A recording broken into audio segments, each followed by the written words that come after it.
It's the Germany Experience, the podcast about life in Germany as seen through the eyes of outsiders. I'm your host, Sean.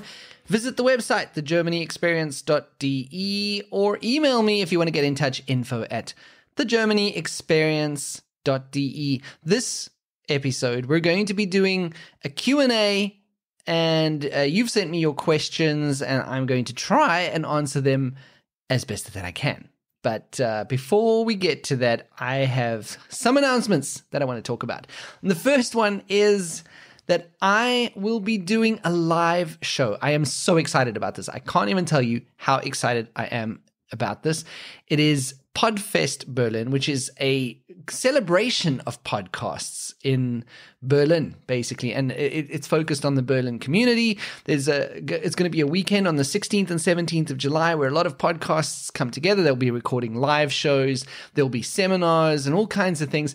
And the Germany Experience, aka me, will be there to record a live episode.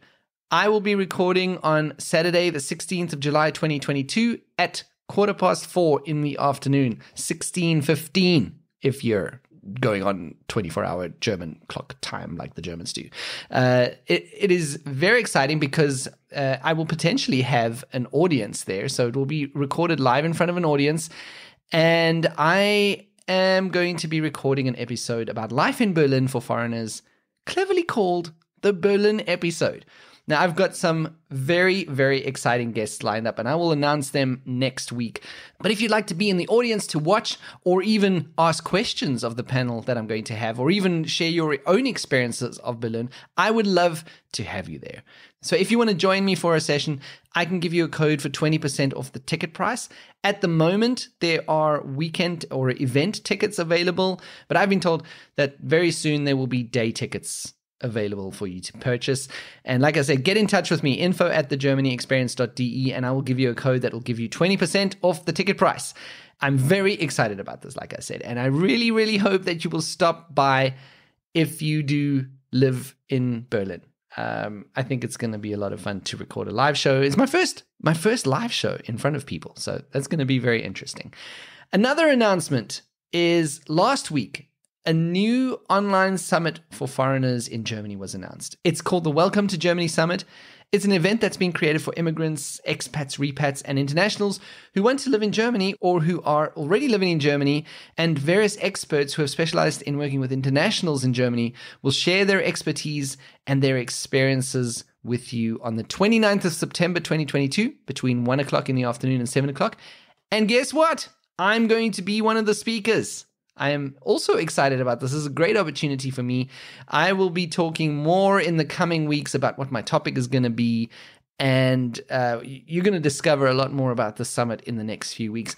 But if you want to sign up, the link to sign up is in the show notes. Click on that. It's free. It's a day of experts giving free advice on different aspects of life, like job, adapting to work culture, or there's a lot of exciting speakers. Take a look at the details at the link below and sign up if you want to, watch the summit on the 29th of September, where I will also be speaking. And now, the last announcement before we get into the Q&A, there will be no episode next week, as I will be preparing for the live Berlin show. So there will be no episodes in your feed next week. Now that we got that out of the way, let's move on to the Q&A, which I recorded live on an Instagram live stream. I think IG Live or Instagram Live. I don't know what you kids call it. Here we go. Here's the Q&A.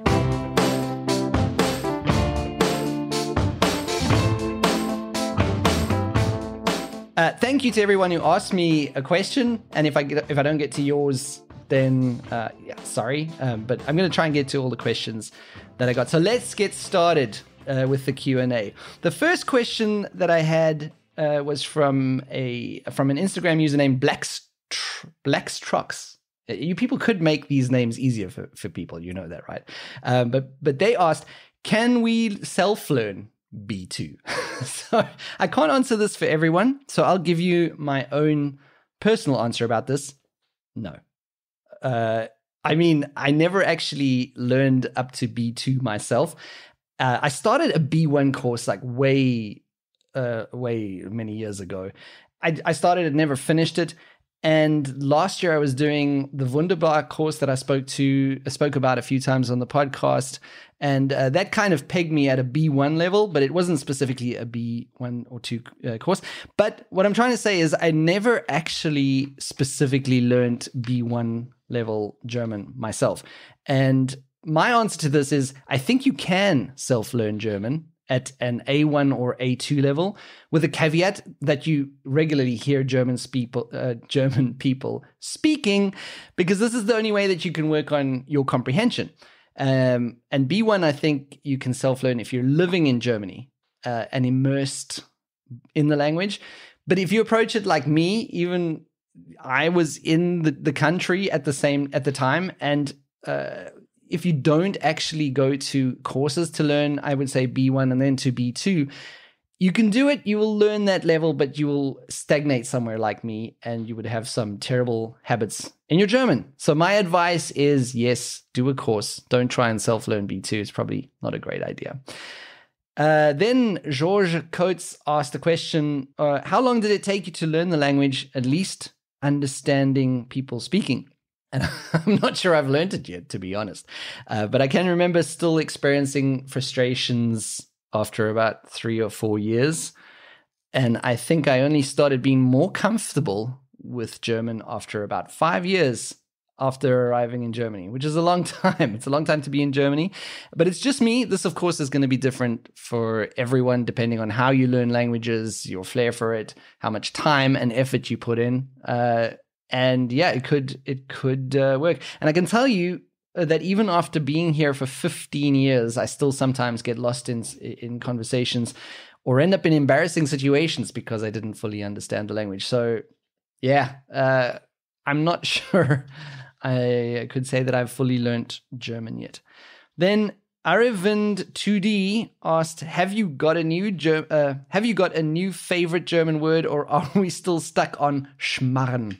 And I've mentioned this before on the podcast. I think it was actually in a podcast with Nina. I mentioned that my favorite word is schmarren. I love the way it sounds. And it means, of course, schmarren is a kind of food, Kaiserschmarren. But when you say, was für ein Schmarren, it means, what nonsense is this? Or das ist ein Schmarren. Basically, nonsense. I just love the way it sounds. So to answer your question, Aravind 2D, it's still my favorite word.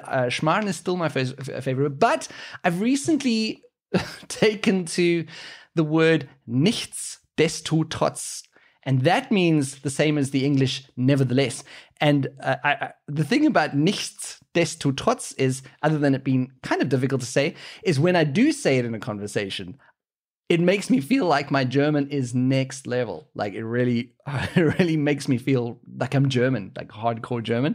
And I love it because it just sounds so overly theatrical.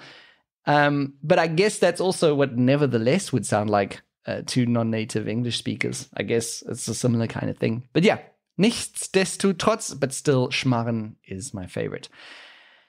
Have there been times when you thought, okay, screw this, let's just move back home. Life is actually not that great here. That's also from Aravind 2D.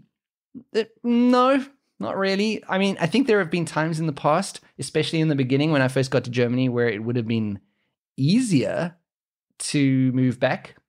Especially, yeah, like I said, in the first few years. And there were times when I missed how easy things are back home. Even now, when I go back to South Africa, I definitely realize how easy things are there. You don't have to think of another language when you want to go into a store or when you want to speak to someone.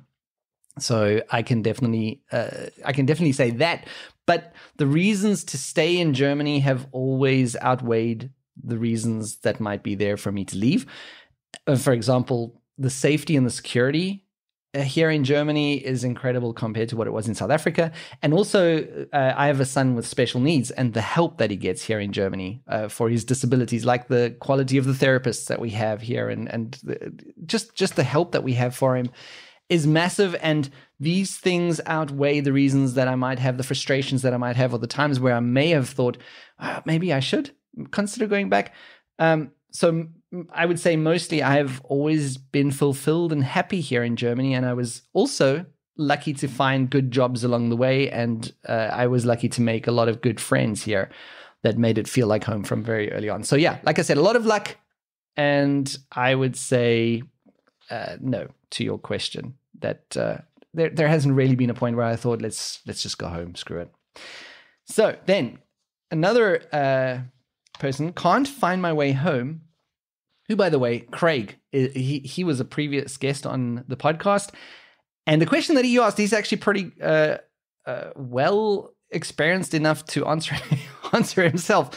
Where's a good point to start if you want to get into German rock and pop music? Now, Craig is a big music fan, and his podcast, Can't Find My Way Home, dealt with music. Basically, music as a part of culture and adjusting to new cultures and so on. He's got an interesting story. I'll put the link in the show notes to his episode. So he's asking, what's a good starting point if you want to get into German rock and pop music? Well, I feel like if you want to get into German rock and pop, you have to start with the classics. And I don't mean like Mozart or Bach classics. I mean the classic rock and pop acts. That's a great place to start for any culture's music. And so if you want to get into it, rock, I would say it's artists like Die Ärzte.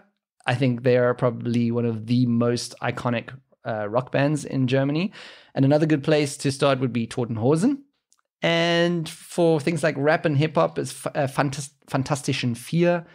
These are all bands that if you're in Germany for any amount of time, you're going to come across them at some point. So they're all good starting points. And pop, obviously, Herbert Grönemeyer is a good place to start, because I think he's influenced a lot of singers, songwriters in Germany that came after him. So those are all, I would say those are all good starting points if you want to dabble in the German rock and pop music scene. I'm still discovering a lot of the rock and pop music here as well. And it gets better once you understand more of the language, because obviously you can understand more of the lyrics and things make more sense. But there's tons. Obviously, these are just a few that I mentioned. There are tons, literally tons that you could start with. Snea, also a previous guest on the show, asked, how have you been? Thanks for asking, Snea. I've been okay. It's been a tough year in a lot of ways, I think. But also, I have found that I've just had a zest for life recently over the past few months that I haven't had in a long time. And I think the reason for this is because we were restricted for 2 years. And after that, right now, it feels so good to be meeting with friends again in a beer garden or going to a rock music festival. And in some ways, I'm cherishing these things more now than I ever did before in the past, because I kind of have this feeling in the back of my mind that it can all go away again. We've experienced what it was like when it did go away before. And I think it's one thing to be doing these things now, but you understand the value of them now. And especially if you're thinking about what's going to happen in Herbst, in autumn, when there's maybe another wave. So I think I've just been like really enjoying things a lot more. And these thoughts, obviously, of Corona Maßnahme returning does weigh on me a little, like it does for everyone. But it kind of makes you live for the moment. And Sounding Lustig wrote in the chat, we love a good zest for life. Yes, we do. I don't know if she's making fun of me, but I do. I do love a good zest for life. The perfect summer weather has also helped with the euphoric feeling. So, Snea, that is how I've been. Thank you for asking me your question. Then George asked me another question. George quotes, what was your best strategy to deal with the frustration from the language barrier, rudeness, and so on? I think a good strategy for me in the beginning was having people around me that understood what I was going through. And what I mean by this is, back in the beginning, when the language barrier was really pronounced for me and I was having culture shock and everything, I always had other foreigner friends to rely on. So these were people I could be myself with and who I could complain basically about the Germans to. And I think a big part of that is that you have people that you can be yourself with and that get you. I think the people that really understand where you're coming from. And that is a big part in dealing with the frustration that you get in the early years of integrating a new culture. That support group, it gives you a group of people where you feel that you're accepted and understood, And it goes a long way towards giving you the strength to deal with everyday frustrations of integration and culture shock. I think if you've got those people around you, it kind of lessens the impact that those difficulties and frustrations have on you in the beginning. So this is why I always say making foreigner friends should probably be your first priority when you come to Germany, because that's going to be far easier to do than making German friends, like if we're being honest with ourselves. And you need that support group around you. So that's my answer to that. The other question came from someone named VM Rosanas. For expats, what is the foolproof way of finding good friends here in Germany? So that kind of leads on from the last question that I had. But I'm not sure if this person means German friends specifically or not. But for foreigners, I would say if you're looking to meet foreigner friends, like I've just mentioned, like building up that support group around you, then that's, like I said, kind of easier, where if you join groups on social media, there's tons of Facebook expat groups all over the place on Facebook. And most cities have meetups that you can go to for foreigners, and just go to those. If you want to make German friends, I'm not sure if there is foolproof advice. I wish there was, but the thing is, everyone is different. Every situation is different. And also, like I've discussed on the podcast before with some guests, it kind of relies on luck a little bit. So, you know, it matters. Like you have to happen to meet a German who is easy to be friends with, and that you also get along with, that has similar interests to you, that has time for you. It's a bit of a luck game. So that makes it a little more difficult. But I think the best advice that I have, and something that has come up a lot on my podcast, is do the things that you love to do, and you'll meet people there probably who you have something in common with. So if you're passionate about something, join a Verein. Like I said, this has come up before in the podcast. Join a Verein. There's Vereins or clubs for everything in Germany. So if you like, let's say you like running, join a running club. You're going to meet other people with similar mindsets. Or if you like potatoes, there's potatoes Vereins, whatever, tractors. There's Vereins for everything. So you probably struggle a bit with the German if you're not so fluent, but probably there are people there that understand English that you could speak to if your German is not that great. The point is, you have a common interest already. That part's out the way. Those people are making time in their free time to focus on this hobby of theirs or this interest of theirs. It's a great place to meet people. The important thing is, though, you do have to put yourself out there. And that was all. I did have one other question, which I think I've spoken about, but I'll answer it anyway. It came from somebody named Cintillo6. Why did you decide to make the podcast? Well, apparently I need more things to do with my free time. I decided to make the podcast because at that time I was feeling like I'd been in Germany for a long time. This was in 2019 when I started the Germany Experience podcast. I'd been in Germany for, back then, I think about 12 years or so. And I was feeling, I would speak to some foreigners and then I would realize, wow, I've forgotten all of these feelings that I felt in the beginning. And that I found that to be a pity, but then I also realized there's a lot of stories here and a lot of people are feeling these frustrations. So I wanted to sort of get into those stories and talk about them, and partly to help me remember what those times were like and the difficulties that I went to back then and what it felt like to be a foreigner and not so Germanized as I am now.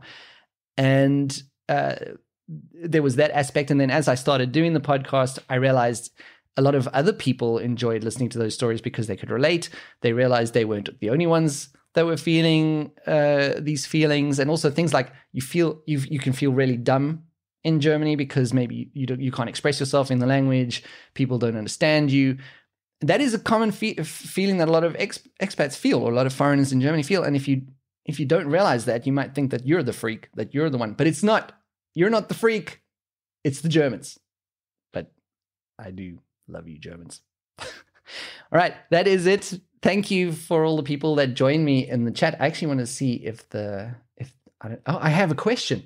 I have a question from S1.6a, which sounds like a constellation address or something. What are some things that shocked you about German culture? Oh, God. This comes back to thinking back all the way again, like I said, to the beginning when I got here. But I think there were several things. One of the things was how difficult it is to make friends with people. That was something that shocked me. I kind of just assumed it would be easier than it was with Germans.